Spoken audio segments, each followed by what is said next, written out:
Kalau dari sini ke sana kira-kira 200 langkah, berarti pada hari Jumat kita sudah beribadah selama 200 tahun, yang siangnya puasa, malamnya tahajud. Puasa.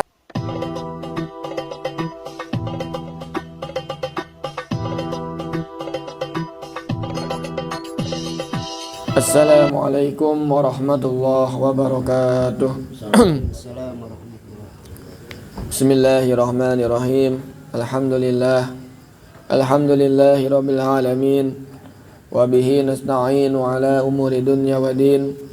Wassalatu wassalamu ala asyrafil anbiya'i wal mursalin, wa ala alihi wa ashabihi wa tabi'ina lahum ila yaumil qiyamah, amma ba'd. Subhanaka la ilma lana illa ma 'allamtana innaka antal alimul hakim. Rabbi shrah li sadri wa yassir li amri wahlul 'uqdatam min lisani yafqahu qawli, amin. Yang pertama-tama yang saya muliakan, yang saya hormati guru kita bersama, orang tua kita bersama, Abuya Kiai Haji Dr. Andes Iyadi Suryadi Mukhlis Mansur, mata'anallah bituli hayatih. Mudah-mudahan Allah subhanahu wa ta'ala panjangkan umur beliau, sehatkan badan beliau, kemudian dimudahkan segala urusan-urusannya, dan dikabul segala hajat-hajatnya. Kemudian yang saya muliakan, yang saya hormati kepada MC kita, Bapak Ruhiyat, mudah-mudahan beliau juga senantiasa panjang umur, sehat badannya, dan dikabul segala hajat-hajatnya. Dan juga yang tak lupa saya muliakan kepada bapak-bapak semua, jamaah tasbih Koposari, yang mohon maaf tidak bisa saya sebutkan namanya satu persatu, tetapi tidak sedikit pun mengurangi rasa hormat kami kepada bapak-bapak semua. Mudah-mudahan kita semua yang hadir di sini diampuni dosa-dosanya, dipanjangkan umurnya, disehatkan badannya, kemudian dikabul segala hajat-hajatnya, amin.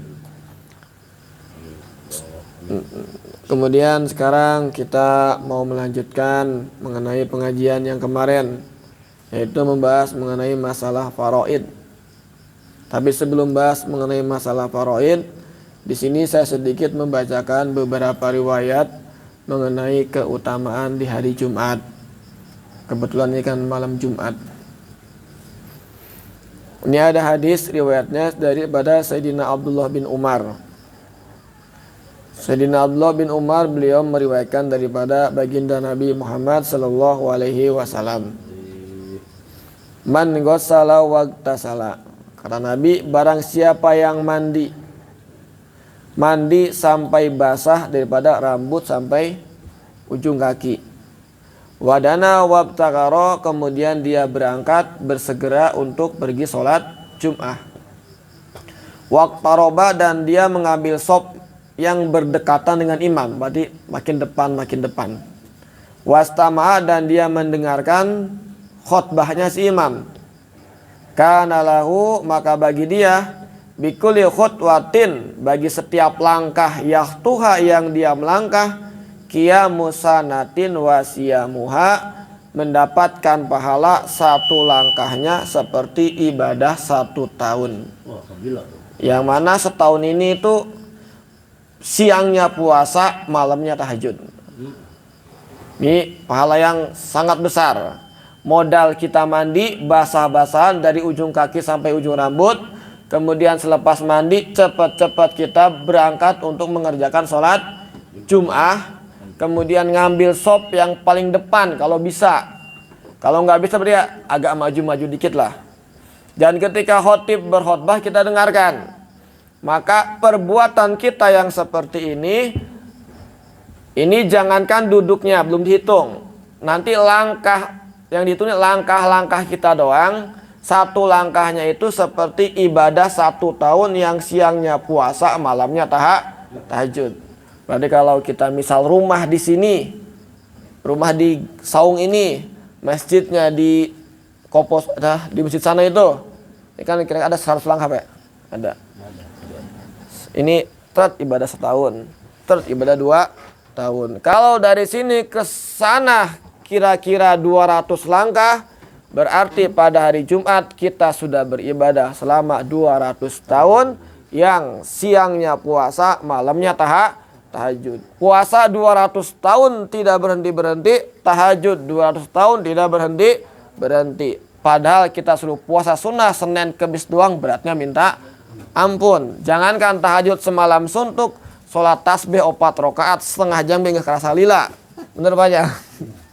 Tunggu jarangnya hadirnya. Maka ini PR buat kita. Kemudian di sini kan tadi harus mandi. Sedangkan kita kan ada yang kerjanya itu jadi karyawan.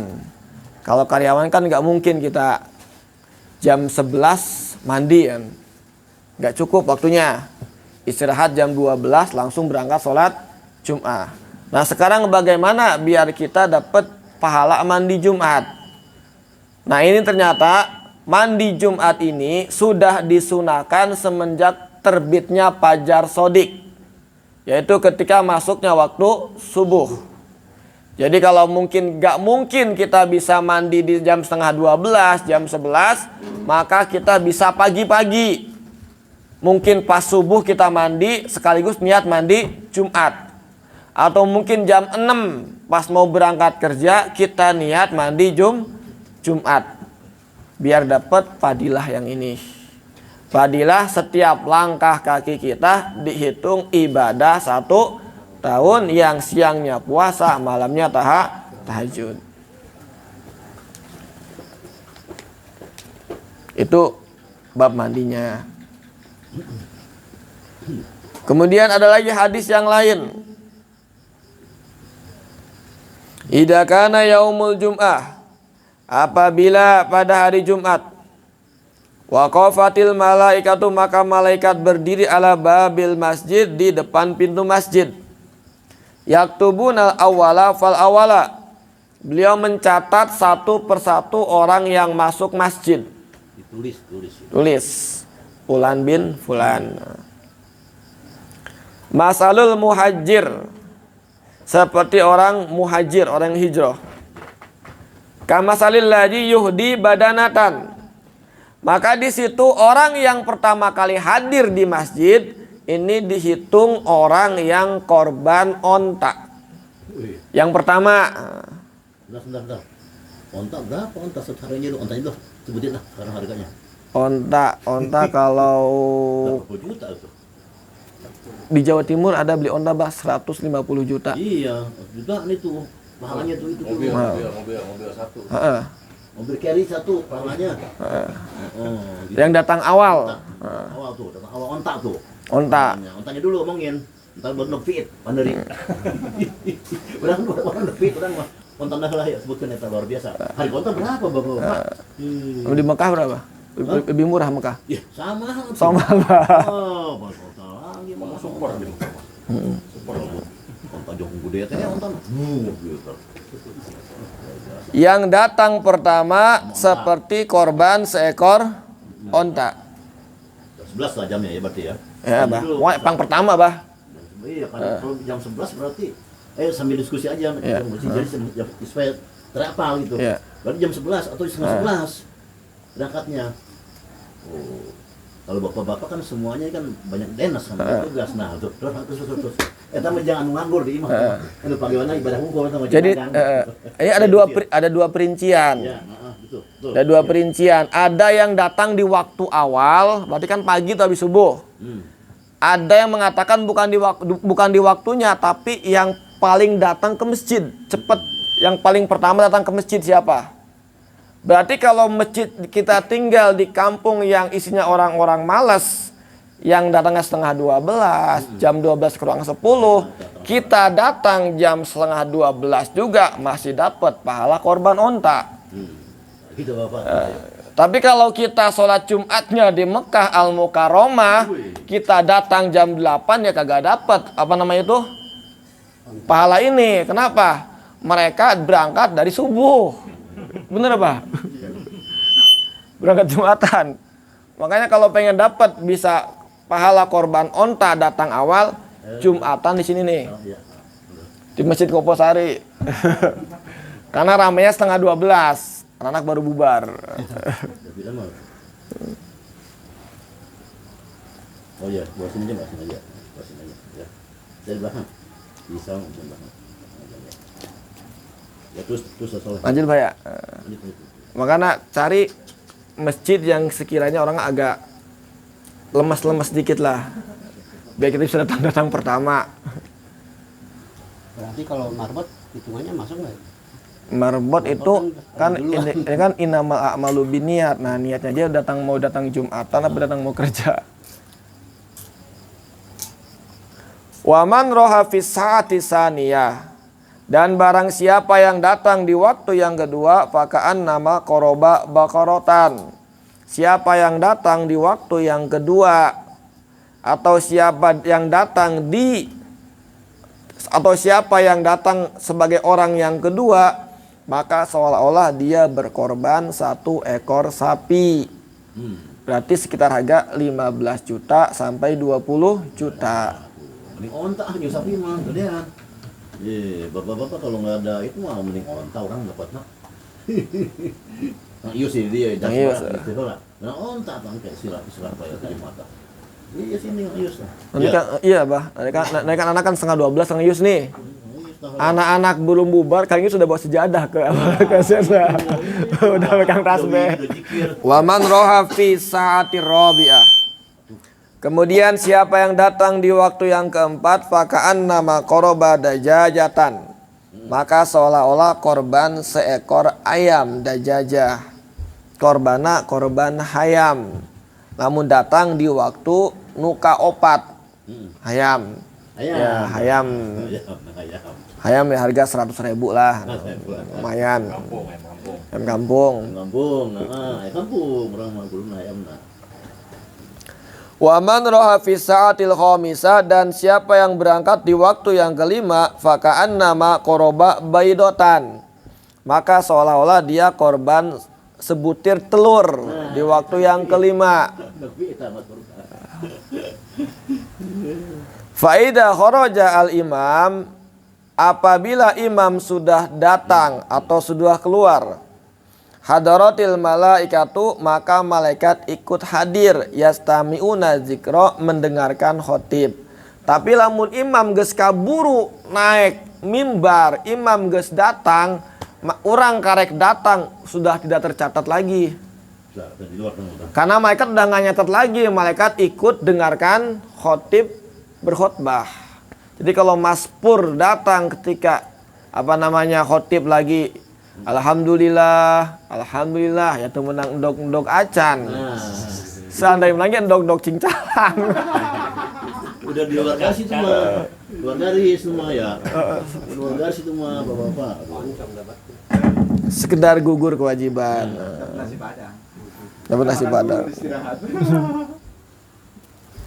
Maka di sini ada dua pendapat. Ada waktunya, ada datangnya. Kalau waktunya kan berarti bisa bareng-bareng satu rombongan kayak di Masjidil Haram kan gak mungkin sendiri-sendiri. Ada yang datang 20 orang satu travel jam 8, 20 orang satu travel jam 10. Dari subuh sampai zuhur dibagi 5 waktu tuh. Berarti berapa? 2 jam. Kalau ngikutin waktunya. Berarti kalau mau dapat korban onta datangnya jam habis subuh itu 2 jam setelahnya. Tapi kalau mengikutkan posisi datangnya, datang yang pertama, datang yang kedua, tergantung tempatnya masing-masing. Kalau kayak di sini kan 11:30 baru mulai nih. Baik kalau kita datang jam 11 masih dapat korban onta. Walaupun jam 11 kalau hitung-hitungan waktu sudah di waktu yang ke-5, berarti dapat 2. Dapat datang di waktu yang ke-5 sama dapat datang di orang yang pertama. Berarti onta jeung endog. Onta jeung endog menangna. Endog itu endog ayam ya. endog ayam. Nah, endog itu aja kan. Endog cacak kan gitu kan. Itu jelas itu urusannya itu. Endog toke gitu. Iya. Yang itu mah endog gitu enggak endog ayam gitu. Iya benar. Kemudian selanjutnya perubahan tahun politik ini. Yang selanjutnya amalan-amalan yang dibaca pada malam Jumat di antaranya. Yuk. Yang pertama surah Yasin. Man qara'a surata Yasin fi lailatil jum'ah ghufira lahu. Amin. Barang siapa yang membaca surah Yasin pada malam Jumat, maka akan diampuni dosa-dosanya. Amin. Ya, habis maghrib bisa, habis pulang sholat tasbih juga bisa. Kafaroh lah. Tadi kan kita kafaroh sholat tasbih 4 rakaat. Kan walau kana misla jabadil bahr. Diampuni dosanya walaupun sebanyak buih di lautan. Kan beres. Buih lautan ya. Walaupun sebanyak buih di lautan dosanya. Buih ngebruk buih. Jutaan buih mah. Jutaan bukan Iya, ribuan benar. Jutaan buih mah. Banyak itu. Luar biasa ampunannya. Nah itu kan ada pertanyaan. Saya kan udah sholat tasbih, berarti udah bersih dong dosanya. Terus Yasinnya untuk pengampunan dosa. Saya kan nggak punya dosa, hitung-hitungannya mun eta. Seandainya kita nggak punya dosa, maka nanti akan menjadikan derajat kita naik. Amin. Jadi sholat tasbihnya melunturkan dosa-dosa kita, Yasinnya untuk menaikkan derajat kita. Atau bisa jadi Yasin kita untuk kedua orang tua kita yang sudah meninggal. Bacaan Yasin ke dua orang tua. Maka kan ijamatab nu adam ing kotoa amaluhu ilamin salasin. Sodaqah jariyah, kemudian ilmu yang manfaat, yang ketiga anak soleh yang mendoakan kedua orang tuanya. Kita sholat tasbih 4 rakaat di sini bukan sekedar manfaat buat diri kita doang, tapi ada manfaat buat keluarga kita, terutama kedua orang tua kita. Apalagi kalau kedua orang tua kita sudah meninggal. Karena dalam kitab Daqaiqul Akhbar itu ada satu riwayat. Jadi ada satu riwayat, ada seorang hakim. Yang mana hakim ini hakim yang dolim. Anu salah jadi bener, nu bener jadi salah. Tergantung punya duit apa tidak. Boga duit bener, atau boga duit salah. Jadi kalau mah ardal apa namanya?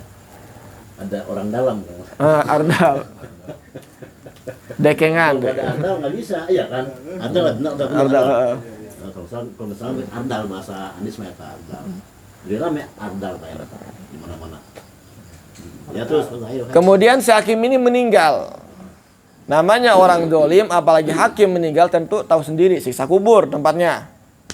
Masuk kuburan disiksa kubur. Cepat. Setelah beberapa lama, istrinya itu yang masih hidup kan lagi punya anak kecil. Maka anak yang kecilnya ini sama emaknya disekolahkan di TPQ gitulah. Diajarkan alif ba. Anaknya ini ketika mulai ngejak bismillahirrohmanirrohim, baru ngejak bismillahirrohmanirrohim, tiba-tiba Allah perintahkan sama malaikat-malaikat yang nyiksa hakim di kubur ini, suruh ngentiin. Stop, jangan disiksa lagi orang ini.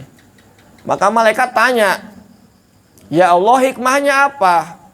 Ini kan orang dolim. Banyak orang yang susah gara-gara dia. Kenapa engkau suruh kami buat menghentikan menyiksa dia? Apa kata Allah? Saya malu buat menyiksa dia. Bagaimana mungkin saya nyiksa dia sedangkan anaknya yang di alam dunia sana sedang mempelajari kitab aku. Bisa jadi mungkin ada orang tua kita, mungkin ada kakek kita, mungkin nenek kita entah yang keberapa disiksa di alam kubur. Begitu melihat di sini Pak Yusuf lagi sholat tasbih, tiba-tiba stop. Ulah disiksa deui kunaon? Incu nanu ka 14 Pak Yusuf eta keur sholat tasbih. Stop. Amin, Bang Yus. Makanya jangan lupa sholat tasbih terus sama Jumat teh. Bisa jadi seperti itu. Karena setiap amalan anak nyambung kepada orang tua. Tadi baca surah Yasin fi lailatil jum'ah ghufira lahu, barang siapa membaca surah Yasin pada malam Jumat maka diampuni dosa-dosa dia. Maka sebisa mungkin diusahakan baca surah Yasin ketika malam Jumat. Kalau ada orang yang membid'ahkan baca Yasinan malam Jumat, tak iya hadisna. Ini bukan makalah ulama, ini hadisnya Nabi Muhammad sallallahu alaihi wasallam. Sawabu man qara'at surat ad-dukhan lailatal jum'ah. Kemudian yang selanjutnya, pahalanya membaca surat ad-dukhan pada malam Jum'ah. Ad-dukhan biasanya Abu ya harus sering baca ad-dukhan. Ya, betul. Terus, Kalau dulu mah Imam Isa bah ya. Lumayan lama Pak Yusuf. Sasurat. Sasurat Imam Isa. Zaman masih musola sana. sana ya. Sasurat. Gini Soleh, kasihan anak-anak masih banyak kegiatan yang lain gitu kan. Biasanya dibikin iya satu surat tuh ya. Satu surat terus yang lain. Tabaruk pernah tabaruk juga kita. Ngalami bah. Rakaat pertama ad-dukhan, rakaat kedua an-nuh. Surat Nuh. Nuh ya. Betul. Ngalaman rakaat kedua ad-dukhan, kedua Nuh. Punya betul.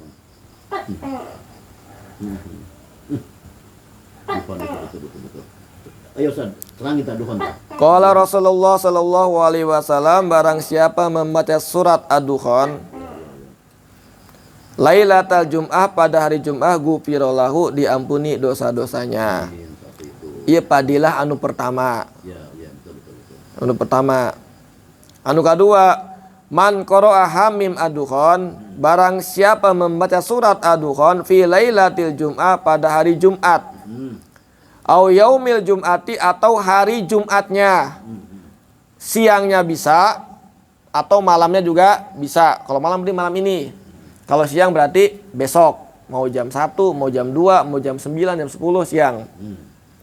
Banallahu lahu biha baitan fil jannah. Amin. Maka Allah Subhanahu wa taala akan membangunkan buat dia satu istana di dalam sorga. Kharaja Tirmizi, Al-Imam Tirmizi meriwayatkan bisnadi dengan sanad beliau an Abi Hurairah, dari Abu Hurairah radhiyallahu taala anhu. Sahih hadis apa? Qala, beliau mengatakan, qala Rasulullah sallallahu alaihi wasallam, baginda Rasulullah sallallahu alaihi wasallam bersabda, man qara'a surat ad-dukhan, barang siapa yang baca surat dukhan fi lailatin, dalam suatu malam. Kalau ini umum, mau dibaca malam Senin, mau dibaca malam Selasa, mau dibaca malam Rabu, mau dibaca malam Jumat, bebas. Mau di dalam sholat, mau di luar sholat. Asbaha yastaghfiru lahu sab'una alfi malakin, maka nanti orang tersebut akan didoakan, akan dimintakan ampun oleh 70.000 malaikat. Nah, sekali baca surat ad-dukhan. Man qara'a Yasin, barang siapa membaca surah Yasin, kutiba lahu, maka ditulis baginya bi qiraatiha, dengan sebab baca Yasin, qiraatul Quran asra marotin, seperti pahala baca Quran 10 kali. Satu kali Yasin kita baca dapat pahala hatam Quran 10 kali. Tanah. Jadi pagi mandi kan ada fadilah sendiri. Masih ada hadis yang lain, cuma takut kepanjangan. Jadi ketika kita mandi Jumat jebur, ini bukan sekedar air doang yang jatuh, tapi dari setiap helai rambutnya ini menetes bersama dengan dosa-dosa kita. Jadi selesai mandi beres dosa, diampuni dosa-dosanya. Lanjut kita pakai baju yang terbaik tentunya. Usahakan putih. Kalau nggak ada pokoknya yang terbaik. Yang bersih, pakai baju, kalau ada pakai wangian, kecuali puasa. Terus berangkat jalan kaki, tak. Maka setiap langkah yang kita langkahkan ini satu langkah seperti ibadah 1 tahun yang siangnya puasa, malamnya tahajud. Itu yang pertama. Langkah kedua seperti itu, ketiga terus. Kalau datang di pas kita orang yang pertama, berarti kita dapat pahala korban onta. Datang yang kedua berarti pahala korban sapi atau kebo. Malah kalau kebagian datang yang ketiga seperti korban kambing. Kalau datang di yang keempat berarti dapat korban ayam. Datang yang kelima dapat korban telur. Datang pas imam sudah khotbah, ya berarti hanya sekedar tunai kewajiban. Kagak dapat hitung-hitungan endog, temenang hayam. Paling menang cek pabrokan nasi padang. Lamun sholatnya di masjid itu Pak, al jihad mana? Legenda. Terus PR nu kadua tadi di Abah ngapalkeun aduhon jeung surah Yasin. Yasin kan tadi mun dibaca malam Jumat diampuni dosa-dosanya. Anu kadua seperti pahala hatam 10 kali Al-Qur'an. Lamun aduhon kan anu pertama diampuni dosa-dosa, anu kadua dibangunkan istana dalam sorga. Nah istana di sini ada keterangan di belakangnya bagaimana sifatnya baitan fil jannah. Jadi istananya itu bukan terbuat dari tembok, bukan dari cor-coran, dari jamrud, japarjad, intan. Nu ti luar bisa ningali ka jero, ti jero bisa ningali keluar. Setiap istana punya 70 kamar. Setiap kamar punya 70 ranjang. Setiap ranjang aya hiji bidadari. Eta geus penting mah. Berarti lamun dikalikeun hiji istana sarua dengan 2 juta bidadari. Nah tinggal milih Pak Yusuf sakuat-kuatna. Eta karek bidadarina. Jeung deui tambah aya hidangan nu berbeda-beda. Setiap tempat aya hidangan 70 hidangan nu berbeda-beda. Makan yang pertama nikmat, kedua tambah nikmat, ketiga tambah nikmat. Sehingga dalam riwayat dikatakan orang makan pisang di sorga, ceplok makan, dipiceun kulitna. Ngeunah sih. Dagan kedua, ih tambah ngeunah sih, piceun. Ih tambah ngeunah sih, ceplok. Ternyata ditegor, mang dahar mulung 70 tahun meh dahar teu eureun-eureun. Pas niat ke belakang, gunung kulit pisang. Lah apa teu kaluar kotoran? Ahli sorga geus teu ngising deui. Geus teu kiih deui. Terus ka mana kaluarna eta tah? Cau tadi tina keringat, tapi keringatna geus tepenguk deui. Keringetna wangina kos wangi minyak kasturi. Begitupun bidadarinya, sekali ngumpuli 100 tahun. Di kitabna kitu Pak Yusuf, sekali ngumpuli 100 tahun, baik kekuatannya beda. 100 tahun. Durasinya. Iya. Jadi kalau Pak ini sama Pak Indra nggak bisa masuk nih. Di atas 30 Pak. Pak Indra nggak bisa. Di atas 30. Makin besar kita melawan hawa nafsu untuk datang ke majlis taklim, datang ke majlis salat tasbih, semakin gede pahalanya. Berarti semakin gede sorganya juga. Perang lawan hawa nafsu. Mun Palestina jihad lawan orang kafir, jelas Israel musuhna. Lamun orang jihad ngelawan hawa nafsu orang sorangan. Bahkan jihad yang paling besar cek Kangjeng Nabi mah. Beres perang Badar, balik ke Madinah, ditegur ku Nabi para sahabat. Antum geus beres tina perang leutik cenah. Oh, Badar perang leutik. Aya perang leuwih gede deui naon? Lawan hawa nafsu maneh sorangan. Maka orang belajar kita melawan hawa nafsu kita sendiri, jihad fi sabilillah. Minimal unggal malam Jumat mah hadir. Salat tasbih mengkafarohi dosa-dosa kita, termasuk ngaji juga. Tadi Yasin Mas, tadi Yasin. Aduhon tadi nuka 2 istana di jero sorga, bentuknya kos kitu tadi tah. Di antarana. Kemudian nuka 3 dimentakeun ampun, didoakan oleh 70.000 malaikat. Mugi-mugi diberi kekuatan untuk bisa mengamalkan. Istiqomah hadir di majlis taklim, di majlis jamaah tasbih. Insyaallah.